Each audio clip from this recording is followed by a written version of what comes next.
విధుల్లో ఉన్న మహిళా అధికారులపై సభ్య సమాజం తలదించుకునే విధంగా వైసీపీ నేతలు దాడి చేశారని కాకినాడ రూరల్ ఎమ్మెల్యే ఆరోపించారు.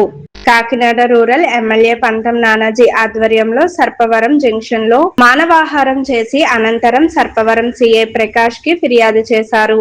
అనంతరం ఎమ్మెల్యే మీడియాతో మాట్లాడుతూ శ్రీకాకుళం జిల్లా జగన్ పర్యటనలో భాగంగా బూర్జా పోలీస్ స్టేషన్ కు చెందిన మహిళా ఎస్ఐ ప్రవళిక విధుల్లో ఉన్న సమయంలో వైకాపా నాయకులు కార్యకర్తలు చుట్టుముట్టి దాడి చేయడం హేమమైన చర్య అన్నారు. మిస్ అయితే దాడి చేసిన వారిపై కఠిన చర్యలు తీసుకోవాలని తెలిపారు. ఈ కార్యక్రమంలో మహిళలు, విద్యార్థులు, జనసేన నాయకులు, కార్యకర్తలు పెద్ద ఎత్తున పాల్గొన్నారు.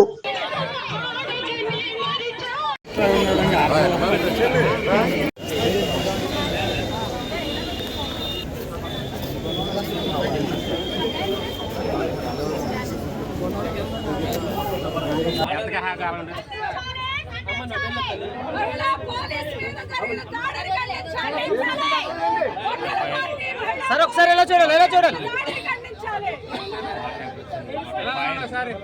గొడ్డల పార్టీ మహిళా పోలీస్ మీద చేసిన దాడిని ఖండించాలి. గొడ్డల పార్టీ మహిళా పోలీస్ మీద చేసిన దాడిని ఖండించాలి.